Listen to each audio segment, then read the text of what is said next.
Hey, it's you and me. Let's go! The room with the fireplace was always kept in pristine condition, so they could entertain guests at any time. Walls colorfully decorated with tapestries and stained glass windows gave testament to their great fortune. The servants' first assignment every morning was to clean this room. Pitchers, silver plates, and silverware were polished to a shine, so they could be proudly put to a use at moment's notice. And for events like their daughter's birthday, the room served an even more important role. The table's tops were removable, so they had ordered new tabletops with designs made especially for this occasion. And once the banquet had drawn to a close, tables speckled with half-empty wine glasses and leftover candied fruits were moved off to the side to make room for, of course, the festivities. How could you leave the candied apples? You know, watching their figure. Good evening, Lady Nellie. You're looking particularly lovely today. Nellie, I had jewels cut just for you. You'll let me have this dance, won't you?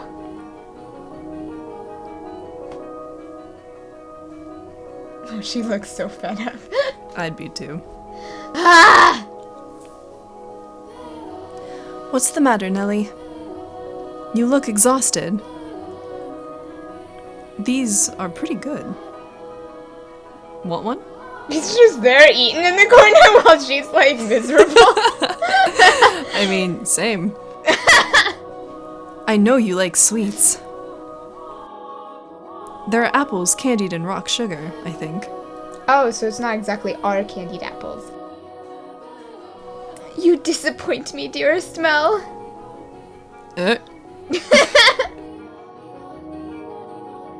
What do you think is the matter? They just keep coming. It never ends. It's driving me up the wall. Everyone's just repeating the same lines they've been taught. They all think pretty truels and requests to dance are enough to make a girl swoon. But I think that is true for you, Nellie. Though, why is she disappointed with me? Because she wants you to love her, Mel. No! So I was gonna say more like save her, but yeah, go on. Oh, save her. I guess, maybe. Ugh. I think I'm done with birthday parties after this year. They'll probably throw an even bigger one next year. Huh? Why? Well, you know. You're about that age, Nellie. We are a reasonably distinguished family, so there are a number of different houses that would like to have connections with us. So what you're saying is, do it for the family? no, that's not. I won't date or marry anyone! I have no interest in being used as a pawn in their interfamily politics. Pawn? I wouldn't go that far. And I'm sure Father wants to let you choose yourself. You know, someone you actually love. Love? I thought I would never hear you talking about love, dearest Mel. You don't even understand what makes Shakespeare's plays so beautiful, and you're talking about love. You fell asleep during Romeo and Juliet, and you're talking about love. We went all the way out to Globe Theater, too.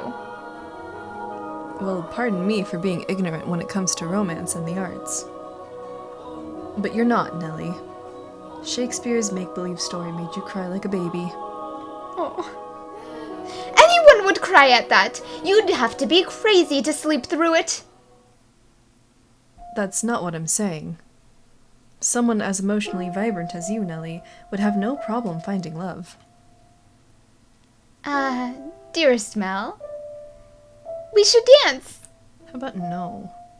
Lady Nellie, could I have this? Let's dance, dearest Mel. What? Me? Wait a... Come on, I really like this song. Quit pulling on me, Nellie? What's the point of us dancing? We're siblings. Mother and father are staring daggers at us. No matter what day it is today, dearest Mel. Your birthday. Exactly. So, I can do what I want. Now, attend to your princess as a proper prince should. Oh, jeez. How did I get myself into this? Nellie's skirt fluttered along with her as she stepped in time to the music. She was not only a skilled singer, but a skilled dancer as well. Mel, on the other hand, fumbled over his own feet trying to keep up. Poor kid. One would be hard-pressed to describe his dance abilities as good, even as flattery. Though boys of his pedigree were taught to dance as part of their etiquette lessons, he found himself more being dragged around by his sister. He could hardly be said to be attending to her. This is humiliating. Because his parents had been hands-off in raising him, largely giving him free rein to study and learn what he pleased, Mel looked like a tangled-up marionette. From throughout the hall. He could hear giggling, uncomfortable chuckling, and people coughing to disguise their laughter. Come now, dearest Mel. If this is the best you can manage, what are you going to do when you find a girl that catches your eye? I won't, so it doesn't matter. So confident.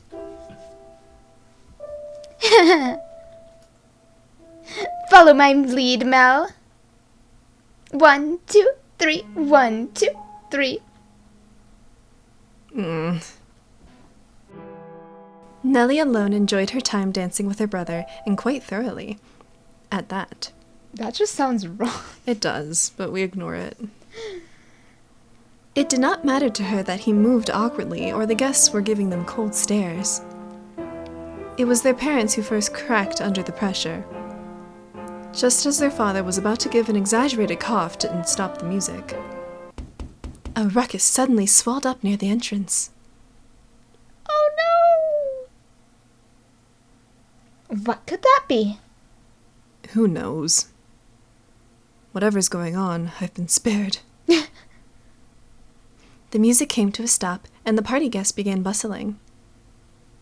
The siblings' father spoke up sternly above the noise in order to quell the spreading commotion.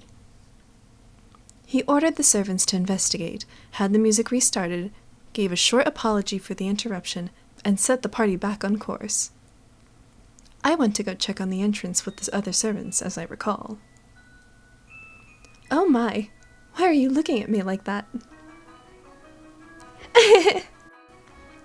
These are not my memories, but those which dwell within the mansion. Do you think we should be following what happens next from my perspective, then? Yes, show us. That is not what confused you? Well, your question shall be answered in time. In time. It sounds scary. Don't do it. Now, let us return to our tale. Though the party had fallen still for a moment, their father's decisive actions restored the guests' festive mood in short order. So it was not by any means the commotion that caused the ball to conclude earlier than planned. Oh dear, I hear thunder. It was rather loud, too. Sounds like we have quite the storm brewing. They lived in a country where the weather was nothing if not unpredictable. Rain was a frequent occurrence there. The stretches of time with clear skies grew longer as summer approached, but the weather was still somewhat unstable on the cusp of the two seasons. They had a strong wind that night as well, which turned the raindrops into little spears on the window. That's one way to look at it. Were the party to continue any longer, no one would be able to go home. Although their father was quite concerned that Nellie had not gone on with any of the aristocrat boys, he decided to cut the festivities short.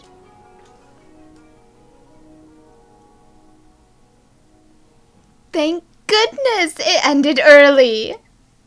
How lucky I am. This must be a blessing for always being such a good girl. Jeez.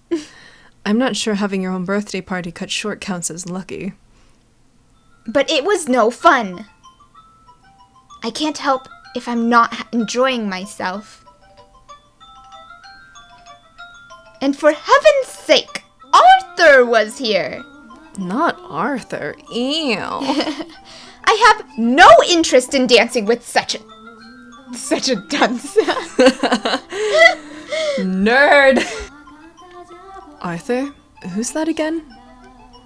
Someone who was here? Unbelievable! You don't remember anything, do you, dearest Mel? He came over to play a few times when we were little. He's covered in gross freckles and is a huge jerk. Well, that wasn't very nice, but the second part, yeah. He said my hair looked like the color of fallen leaves. Fallen leaves! Just thinking about his ugly smirk has me fuming. I think he was trying to compliment you. And yet, he acts like nothing happened. He even calls me Lady Nellie, for goodness sake. Are you listening, dearest Mel? I'm listening. I wonder what the ruckus earlier was. You weren't listening, were you? Who cares about that? Sorry, but aren't you curious? It probably wasn't another guest, at least. Maybe a cat sneaked in. You think so? I do. But enough about that. Would you play cards in my room, dearest Mel? Seriously? I'm exhausted, though. It's not even that late! Fine. Something feels kind of off. A cat? I want to go check. Come on, hurry up! Hold on! You don't need to drag me, Nellie. My birthday isn't over yet, so you're not done attending to me. Oh, Nellie.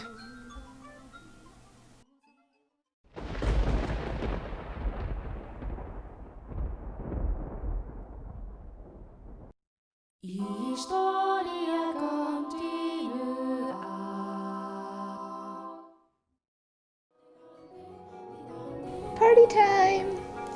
No. The table's tops were removable, so they had ordered new table tots. Table tots. Table tots. I'm thinking of tater tot right now. No, you were thinking tater tots, totally. Dude, there's like 3 bags of tater tots at my place. I had some before I left. Oh my gosh. That's insane. Ah! Should I do that again? No, that was fine. Okay. I think I'm done with birdie parties. We went all the way out to Globe. Wait a...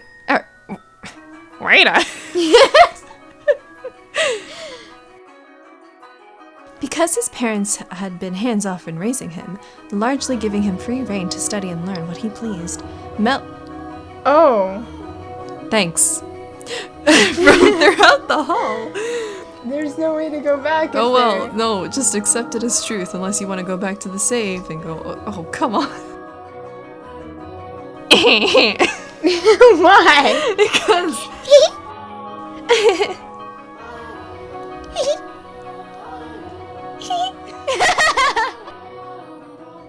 Although their father was quite concerned that Nellie had not... Had not got on with any of theirs. Yeah, got along pretty much, but it's old language. It's messing me up, my guy. I know.